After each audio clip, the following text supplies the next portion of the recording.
उस भेड़िए की खुराक बन गए। क्या? शांति हैरत से जैसे चिल्लाई। ये तो बहुत बुरा हुआ। हाँ, वो आदमखोर भेड़िया फिर बच गया। लेकिन लेकिन मैं उस खूनी भेड़िए को जिंदा नहीं छोड़ूंगा। शंकर दांत पीसते हुए बोला। अब क्या होगा शंकर? इस तरह तो भेड़िया सारा काम खत्म कर डालेगा। शांति डरे लहजे में बोली। ज्यादा दिन जिंदा नहीं रहेगा वो। उसका अंजाम बहुत जल्द किसी न किसी के हाथों जरूर होगा। शांति की तरफ देखते हुए शंकर ने कहा। खाना खा लिया तुमने? थोड़ी देर बाद खामोश रहने के बाद शांति ने पूछा। शंकर ने चौंक कर शांति की तरफ देखा। नहीं, अभी मुझे भूख नहीं है। हाँ, चाय ज़रूर पीऊँगा। अच्छा, मैं अभी लाती हूँ। इतना कहकर शांति उठी और किचन की तरफ बढ़ गई।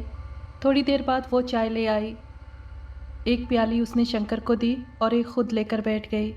चाय पीने के बाद शंकर ने कहा, शांति, मैं ज़रा बाहर जा रहा हूँ, शाम तक लौटूंगा। तुम दरवाज़ा अंदर से बंद रखना। ये कहकर वो बाहरी दरवाजे की तरफ बढ़ गया।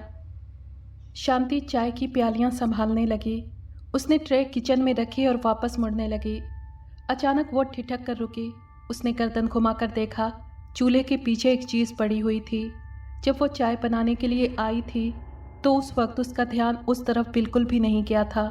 उसने आगे बढ़कर वो चीज़ उठाई तो वो हैरान रह गई, क्योंकि वो एक छुरी थी जिस पर खून लगा हुआ था, वो भी जमा हुआ। ऐसा लग रहा था जैसे ये खून काफ़ी अरसे से उस छुरी पर मौजूद है। ये छुरी पर खून कैसा? शांति छुरी को देखते हुए डरे लहजे में बड़बड़ाई।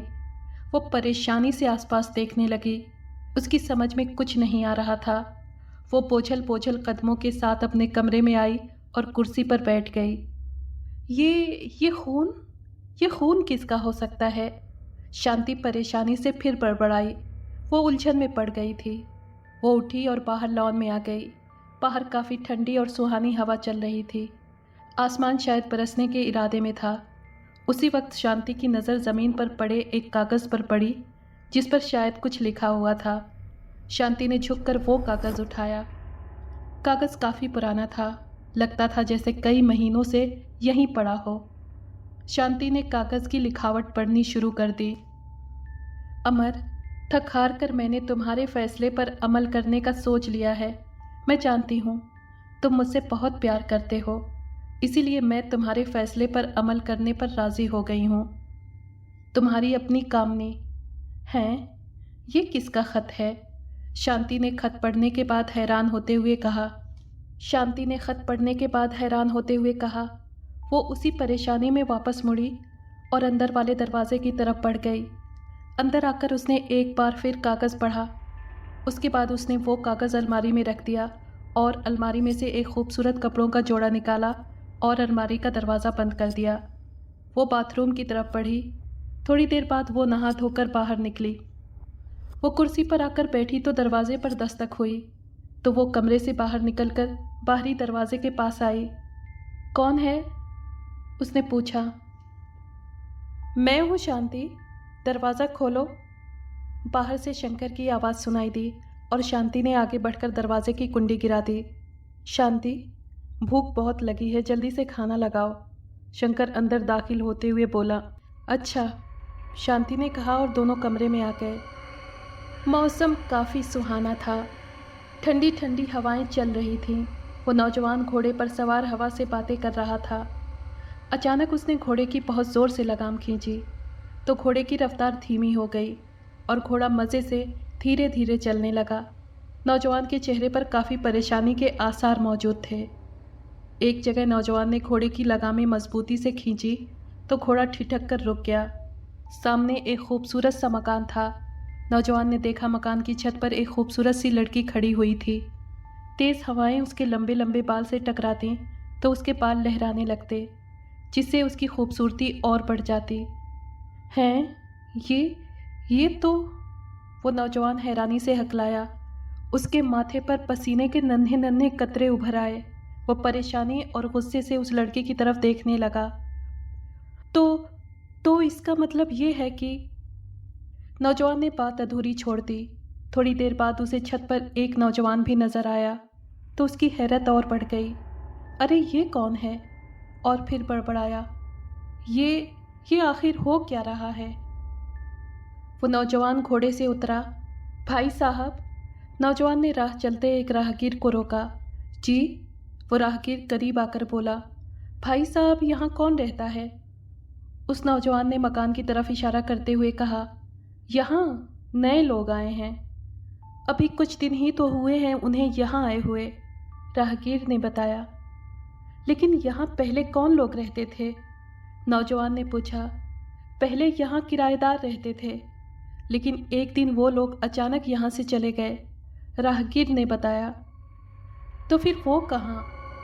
नौजवान बोलते बोलते रुका और राहगीर से बोला, आपका शुक्रिया भाई साहब। नहीं, कोई बात नहीं, राहगीर ने मुस्कुराते हुए जवाब दिया और दोबारा अपने रास्ते की तरफ हो लिया। वो नौजवान दोबारा घोड़े पर बैठा और घोड़े को एड़ लगाई। काफ़ी नर्वस हो गया था। फिर एक छोटी सी सराय के पास उसने अपने घोड़े को रोका और घोड़े की रस्सी एक पेड़ से बांधकर वो सराय में दाखिल हो गया और सराय में काम करने वाले एक लड़के को आवाज़ दी। एक लड़का तेज़ी से उसकी तरफ बढ़ा। जी साहब, क्या खाना पसंद करेंगे? लड़के ने उससे पूछा। खाने में क्या है? नौजवान ने पूछा। दाल सब्ज़ी, लड़के ने बताया। सब्ज़ी की प्लेट ले आओ, लेकिन जल्दी, मुझे भूख बहुत लगी हुई है, नौजवान ने कहा तो लड़का हाँ में सर हिलाकर वापस चला गया।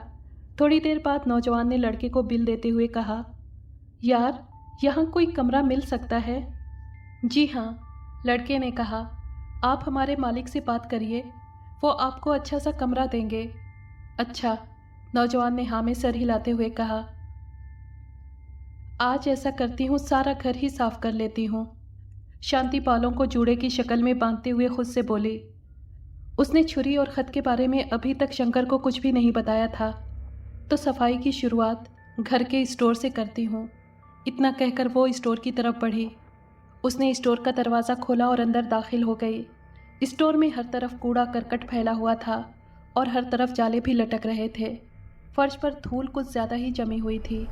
स्टोर में काले रंग की एक बड़ी सी अलमारी दीवार के साथ अटैच थी। शांति ने आगे बढ़कर अलमारी का दरवाज़ा खोला तो धूल का एक भभोका सा उसके चेहरे से टकराया, तो उसने खांसते हुए मुंह पर से मिट्टी साफ की। अलमारी बिल्कुल खाली थी और ना ही अलमारी में सामान वगैरह रखने के लिए कोई खाना मौजूद था। अचानक शांति की नज़र अलमारी में मौजूद एक बड़ी सी लकीर पर पड़ी, जो लंबाई में शुरू से लेकर आखिर तक मौजूद थी।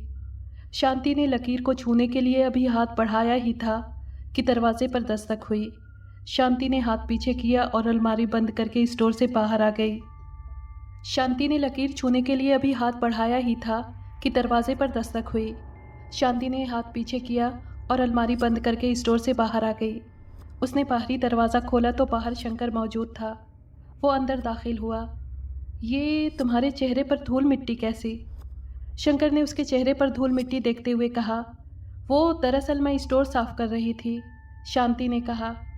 अच्छा, अब मैं तुम्हें एक बात बताने आया हूँ, पहले ऐसा करो, मुझे पानी पिलाओ, शंकर कुर्सी पर बैठते हुए बोला और शांति हाँ में सर हिलाकर किचन की तरफ बढ़ गई। थोड़ी देर में वो पानी ले आई। शांति, मैं काम के सिलसिले में दूसरे गांव जा रहा हूँ, मुझे 3-4 दिन लग जाएंगे, शंकर ने कहा और पानी पीने लगा। वो किस लिए? शांति ने सवाल किया। दरअसल मुझे एक मजबूत तलवार बनवानी है, ऐसी तलवार जिससे आदमखोर भेड़िया आसानी से ख़त्म हो जाए। सुना है उस गांव में एक मशहूर आदमी रहता है जो बेमिसाल तलवारें बनाता है, रामलाल नाम है उसका, शंकर ने बताया। रामलाल? शांति ने लफ्ज़ दोबारा दोहराया। हाँ, रामलाल। अब मैं चलता हूँ। अरे हाँ, याद आया, मैंने एक नौकर का बंदोबस्त कर दिया है, वो परसों आ जाएगा, शंकर ने उठते हुए कहा और बाहर की तरफ बढ़ा तो शांति ने उसे आवाज़ दी। शंकर, सुनो। हाँ बोलो। वो रुका। अपना ख्याल रखना, शांति ने कहा तो वो मुस्कुराता हुआ शांति के करीब आया। फिक्र मत करो मेरी जान, शंकर शांति के गाल पर थपकते हुए बोला और दोबारा वापस मुड़ा और बाहरी दरवाजे से बाहर निकल गया। शांति मुस्कुराई और अपने कमरे में वापस आ गई। सफाई का इरादा उसका अब बदल गया था। अब वो बिस्तर पर लेट गई। शाम को उठकर वो खुद बाजार से सब्जी लेने गई। जाहिर है अब उसे ही तो जाना था, क्योंकि शंकर तो दूसरे गांव गया हुआ था। बाजार में शांति ने एक ख़ास बात नोट की कि सब उसे अजीब नज़रों से घूर रहे थे। सब्जी खरीदते वक्त अचानक उसकी नज़र एक नौजवान पर पड़ी जो लगातार उसे घूर रहा था। इसके आगे क्या हुआ ये जानने के लिए सुनिए इस कहानी का अगला एपिसोड।